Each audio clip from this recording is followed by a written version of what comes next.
never slow up, no I don't take shit. I got no love for the fakeness. If you wanna play tough and wanna hate this, I'll always show up.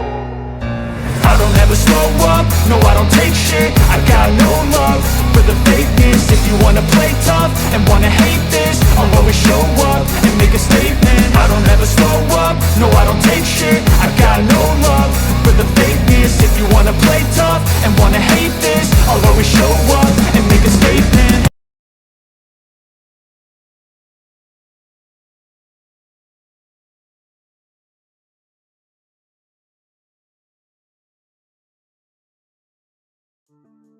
Welcome back to the channel. It's Dan the Statement, and we're here to talk about Monday Night Raw goes Netflix, or Netflix goes Raw.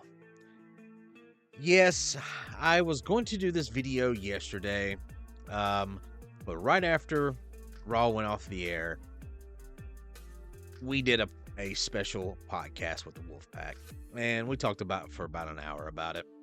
My first go watching was more of a reporting / analyst kind of way. So today what I did was I sat down as a fan and I watched this show over in its entirety, and I want to talk about it. Of course, as everyone's going to talk about it. First thing I'm going to say is I'm not going to go beat by beat. We're just going to talk about a few general things. Number one, the production of the show. I loved it. The production was great. It actually looked like it was filmed like a PLE, not TV. And that's for Netflix. It looks like they were using higher grade cameras. They had a ton of camera shots. They even had the drone shots. I enjoyed that. I enjoyed the production of it. The biggest controversy on the internet I am seeing is people do not like the ring mat. I had no problem with it. I mean, we've seen this before. UFC has sponsors all over the mat. WWE, they had a big ass Prime bottle in the middle of it, and they had Prime on their turnbuckles. Thank God they got rid of that.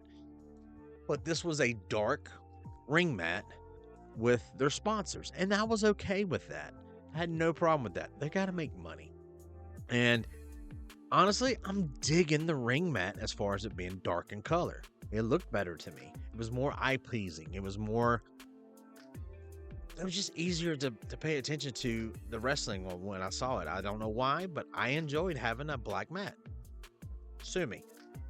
Now, I see a lot of people were complaining about why didn't they just do the sponsors with the LED screen around the entire ring and just have the ring back to normal. And I can understand that, but at the same time, you're not going to see around the ring skirt the entire time of the match. When they're filming, you're going to see the mat. So I understand it. Now, they did go back to the WWE logo on the turnbuckles instead of the Prime. Thank you.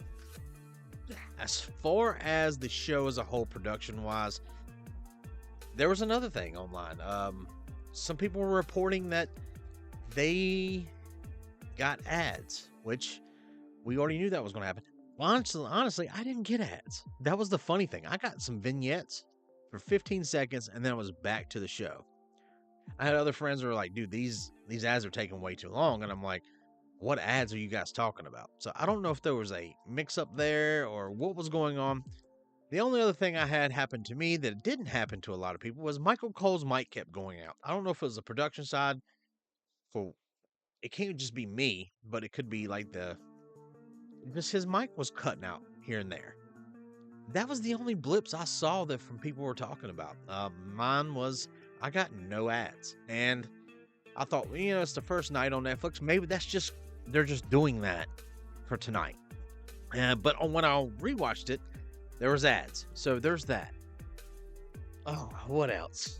We opened up the show with a long vignette, and I enjoyed this very, very much. It gave some history. The ring was covered in drapes. When the drapes fell, Triple H, Paul Levesque, was in the ring, and he did his normal stick of "Are you ready?" I enjoyed it. Thought it was well done. From the get-go, we hear the Final Boss's music hit. Did not have a problem with this. I understand why they started the show with this. I mean, he is on the board. He's the head of the board of directors. He is a major public figure in pop culture. I understood this. A lot of people were like, this just took way too long. With that first vignette plus this, it was 30 minutes before we got to an actual match. And I was okay with that. What I didn't like about The Rock was he dropped the final brawl, the boss persona. He dropped it. He was a babyface Rock. And I get it. Maybe it's because he has other movies he's got to do. Maybe he's got reshoots. Who knows? But he actually dropped the final boss persona. And he actually thanked Cody Rhodes. To me, that was a mistake. He should have never done that. It should have been just Cody, I see you out there and thank you for what you do, but I'm still fucking coming for you. That's what he should have did. He did not do that. Then he gave props to his tribal chief, Roman Reigns. The OTC. Here's my thing. This is the same man who's walked out on stage, did the 1, 2, 3 to Jimmy, Cody, and Roman, and then did the throat flash. So we're just throwing all that shit in the garbage?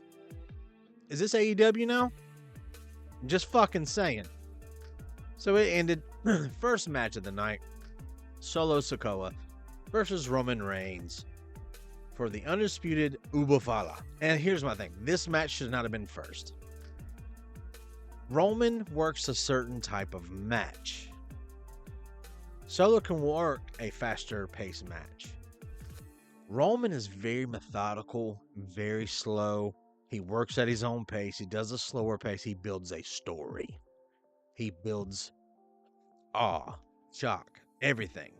He just oozes charisma. He's very charismatic. He's not one to be a very fast-paced worker. And here's my thing. You started off the night with a slow-paced match. I saw some people actually not paying attention.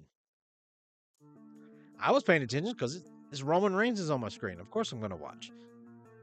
Did I enjoy the match? Absolutely. There was a lot of interference, being a tribal combat match, this is the dumbest thing in the world. But right when Roman put him through a table, went to go pin him, Tama Tonga pulled the ref out of the ring. By the way, love the new referee shirts. They look great.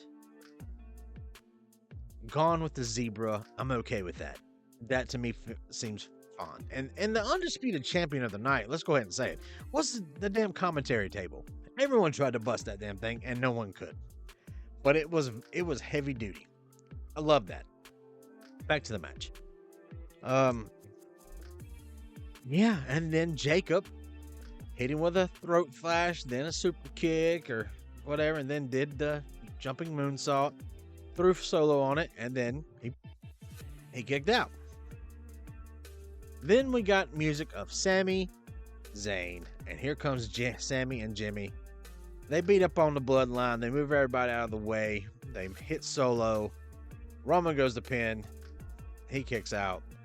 Sami and Jimmy jump through the ring ropes, and then they fight the new bloodline to the back. Was okay with that. I was like, all right, they had the run-ins. We'll be fine. Next thing, Kevin Owens just jumps in the ring and does a stunner. Throws Solo on top of him, says, now pin him. Kicks out. Here comes Cody's music. WWE could not do it. And here's the thing. Cody was in the front row. So they did the little rock thing, which was like 20 minutes or 15 minutes before then. And the match wasn't that long. It was maybe a 12-minute match. So Cody did the thing with the rock when he was in the crowd. Then he made his way to the back. And WWE had to play his music. I get it. That's their guy. Rock just endorsed him from being, the quarterback. And they wanted that cheap pop. They could not help themselves but give us I doing a win in my show. Oh my God, it's Cody Rhodes. I get it. It's a catchy song. We didn't even get the whoa out of it. And then him and KO fight out into the crowd. I get it. They're not on the show. They're not going to touch until Rumble. That's 4 weeks away. So yeah, they had to keep them involved. It's Netflix. I get it why they did it, but at the same time, reasons? Roman Reigns pins Solo, and Paul's going to put the Uber follow, and then The Rock just walks out. No music from The Rock, because we just had it. He gets the Uber follow from Paul, then he puts it on his shoulders and hugs him and everything. And Paul's sitting there with this weird look, like he's waiting for The Rock to turn, like he knew something was going to happen, and it didn't happen. So not only did we drop the final boss gimmick, but now he's endorsing Roman Reigns. We'll see how this plays out with the bloodline. That part of the story did not make sense. Besides, Rock is the real high chief of the family in real life. So I understand why he's the one who bestowed the Uber follow onto Roman's shoulders. I get it. Don't have a problem with that. Next. Another couple interviews, like a couple here and there, and then it was Mommy and Liv. And to be honest, this is the match of the night. It is. I don't care what anyone says. These two women put a hell of a lot of work into this match. It was a good match. Told a great story inside the ring. Ended the feud perfectly. But this match deserved a bigger stage other than second on the card. And by the way, we had 6 matches scheduled for this Raw, and we got 4. So they killed 2 of them. They killed the Women's Intercontinental Crown match, and they killed Rey Mysterio with a mystery partner versus The New Day. Okay. I'm pretty sure in a 3-hour Raw, we could have made room. But no. We got basically almost a match every 45 minutes, which was so stupid to me. I don't understand why do we only get 4 matches. Anyway, Rhea Ripley won. Dom gets in the ring trying to reconcile and be nice back with Mommy, and she kicks him in the dick. And then Undertaker's music hits. He comes down, drives around the ring, looks at Rhea, gives her the hell yeah. So I guess it's a passing of the torch moment. And a lot of people didn't understand this, and I kind of did. I mean, Rhea is cut from that same kind of cloth. So is Damien. That was that. Then we got Cena. Cena came down. Look, he had a decent amount of people cheer. He did. He said that he's lost so many matches now. It's been so many days in a row that he has not won a match. For him to come in and think that he was going to get a title shot right off the bat is ridiculous. He threw out some names: Logan Paul, CM Punk, Randy Orton, Gunther, Roman Reigns. I mean, he threw out a bunch of names, and he goes, that's what the internet is saying. And then he teases, like, you know, I would love to break the record. And by the way, that is not the real record. Ric Flair has had like 40-something world championships titles. And people don't understand that. They only recognize the NWA, the WCW, ECW, WWE as the only ones that they recognize. And I get it, but at the same time, Ric Flair's been around for a lot longer. He is more than a 16-time champion. So, do I think Cena needs to get another championship title run? I think it's time. I think it's time that we break that record. But at the same time, how do we get there? And Cena even said that. He goes, the Royal Rumble, the Elimination Chamber, the Money in the Bank. He goes, there's a couple ways that I could punch my ticket to WrestleMania to get that match. So he's giving everybody hope. Do I want to see John Cena as a 17-time World Heavyweight Champion? Sure. Why not? Why not let him break the record? There's been plenty of controversies, and we'll talk about that later, with older wrestlers, especially Rick. I grew up around Ric Flair. I know his daughter Ashley, aka Charlotte, his son that died. Just there's so many things that Rick has done in his life that are non-favorable. But the wrestling world has forgiven Rick. I mean, the most thing, he's never been racist. He's been a woman beater. He's been an alcoholic. He's done some stupid shit, but he's never been racist.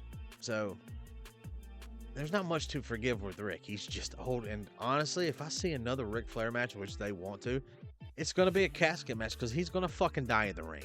He doesn't. If you watch his last match, you don't want that. I don't want that. But I digress. So Cena's done. They finally gave us the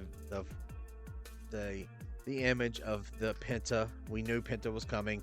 Here's my thing. If you're going to bring someone like Penta in who has name value, recognition, legitimacy, a legacy, you don't just throw his name out there and say, next week he might be here or he's coming. No, you let him debut when it's a shock value. WWE has this thing now where they cater to the internet audience, and they're starting to follow that trend like AEW did, and it's going to end up kicking them in their own dick. It's going to stand on their own dick eventually. But I digress. We got another little backstage with Chad Gable. He told them that he wants any match, anywhere, someone he wants to fight a luchador. So guess what? Penta's going to be fighting Chad Gable next week on Raw. It's going to happen. I digress. We got Miz set up the thing with the Wyatts. And yeah, we got no big returns, no new debuts. This was a basic ass bitch Monday Night Raw. Now, expectations for this thing were up here when they needed to be the fuck down here. Let's just be honest. They built this as a WrestleMania type event. No, this was probably the best Raw they've had in a while as far as viewership. They're global now. This is what's going to happen. Get used to it. Flashy, overproduced, everything. It's going to be Monday night. Netflix. Next, we got the Drew McIntyre versus Jey Uso with another controversy. Travis Scott came in with Jey. Travis Scott showed his appearance first with the new WWE Hardcore title all around his shoulder. Smoking a blunt. Coming down through. It is LA. My whole thing was like, I cannot fucking believe it. That's awesome. They're letting him smoke on TV. That is fucking amazing to me. My only thing that could have made that better, and I'm glad it didn't happen, was Jey Uso grab the blunt, take a hit it, and go, and let's go kick some ass. That would have been great. Or looked in the camera and said something like, this is for the culture, baby. You know? No. My boy Josh said that during the live, and I was dying. I'm glad he didn't do it, because later on in the post scrum, Triple H said, "Yeah, that could have been a bad thing." He smiled, but yeah. So this match was decent. A lot of people hated it. I would have thought that they would let Drew have it. They didn't. Jey Uso won with a quick, basic crucifix backslide pin. He won. Drew dominated that match. He did. But everyone knows that Jey is so over right now. Jey can take a loss. Jey doesn't need a title, but eventually it's going to bite him in the ass. It really is. So there's that. We got that out of the way. Then my favorite part of the night. We hear I'm a real American, and it rained booze. And you guys should be ashamed of yourself. You guys owe an apology to Jimmy Hart, god damn it. He was just out there waving an American flag. Y'all were booing him for no reason. But in true fashion, the WWE universe, the internet wrestling community, we give zero fucks about someone like Hulk Hogan. He got exactly what he deserved. This man got a shower of booze. Good for you. Thank you, internet wrestling community. Thank you, the universe. Thank you, WWE, for showing this on national streaming service. Thank you. He deserved every bit of it, especially the comment when he was on Impulsive and said, the wrestling community is very forgiving. You know, if they can forgive and still love Chris Benoit, I mean, they can do the same for me. How'd that age for you there, buddy? Fucking asshole. Fucking racist bastard. All right, I'm done. I'm not a fan of Hulk Hogan, if you can't tell. Ugh. He got exactly what he deserved. He got booed out of the building, almost as worse as Dominic in the New Day. Just saying. And they did let some F-bombs and a lot of cuss words go tonight. Even Pat McAfee was on the thing. He called Dom a bitch, an asshole. He called him all kinds of things. Final boss, they did not break out the F. They cut a few F words, but it's kind of bad when you have the entire stadium saying fuck you Solo. Just saying. Do I really even want to talk about the last match? You guys all know, who are fans of the channel, know that I am a CM Punk mark. He is my guy. I love this guy. I'm the biggest mark. Got all these action figures. I got all the shit that's custom title. You name it, I have it. Phil Brooks is one of my favorite people in the entire world. But we really need to be honest with ourselves. CM Punk is not CM Punk anymore. He is not. Seth carried this match. Did I think that this should have went on last? No. That should have been given the Riv to Rhea and Liv. That should have. Or Roman and Solo. But these two guys have had a good war of words. I respect these two guys. I do. Punk is one of my favorites. I'm going to love him no matter what. But this is not Punk that we knew before. This is not the same guy. He's older. Even after the match, he gave a promo. 46 is just a number. Just like 1 through 30 is a number. Phil, you're good at the mic, bro. You're good up here. Your body's breaking down. I know that eventually you're going to get back halfway decent. You're going to get back in there. But tonight, he looked blown up. He looked very tired. He looked like he was not on his A game. And it looked like he got hurt a couple times. Like he was truly hurt a few times. How long can he do this? Not very long. I don't see him passing. I think this is the year that they let him get him a world heavyweight title, or a title, get him some type of goal, and then give him his WrestleMania main event. And I think next year he actually retires. I think his WWE contract is not a full contract. I don't think it's anywhere from 5 to 8 years. I think this is a 1 to 3 year deal, just like he had with AEW. I do not believe CM Punk is going to be an active roster member for very long. And that hurts my heart. But we have to be honest with ourselves. When you're not performing like you say you can perform, yeah. But all comes down to, how is this going to move forward?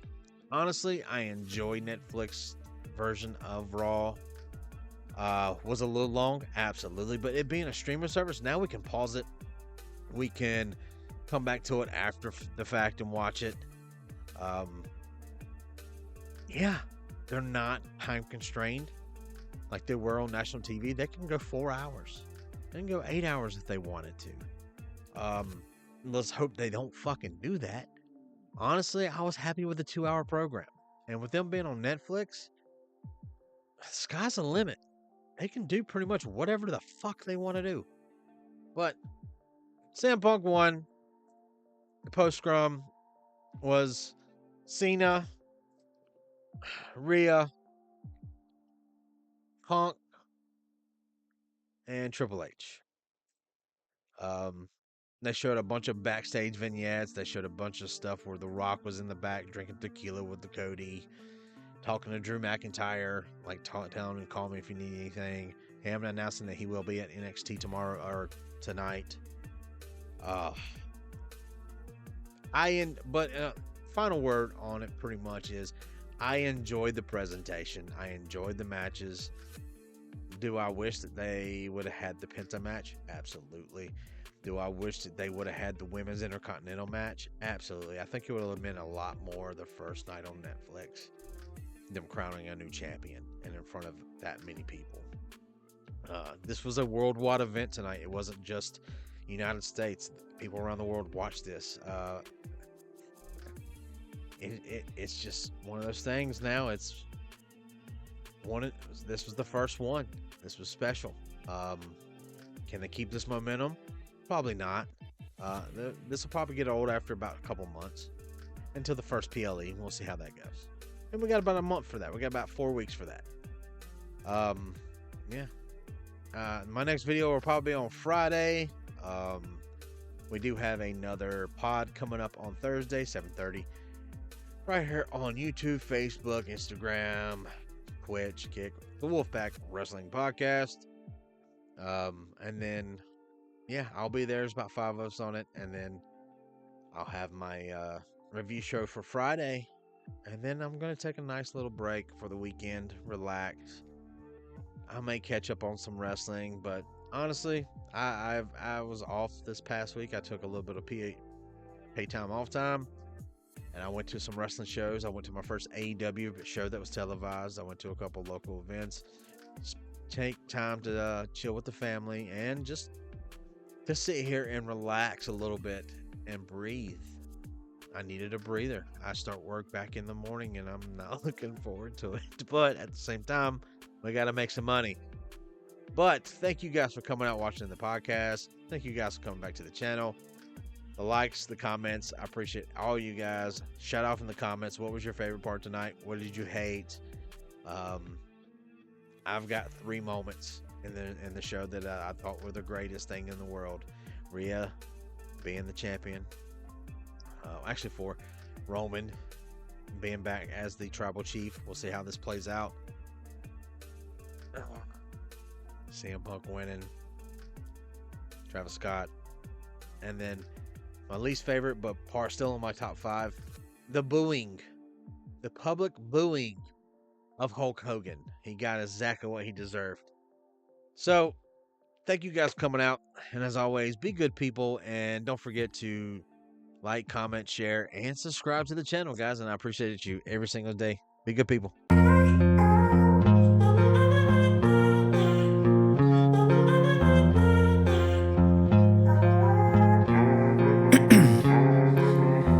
In my veins, I've been driving this train.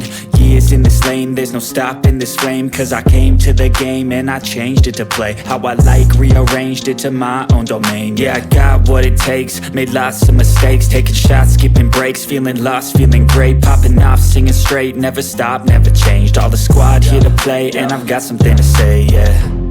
I work hard each and every day, I get lost in the words I say.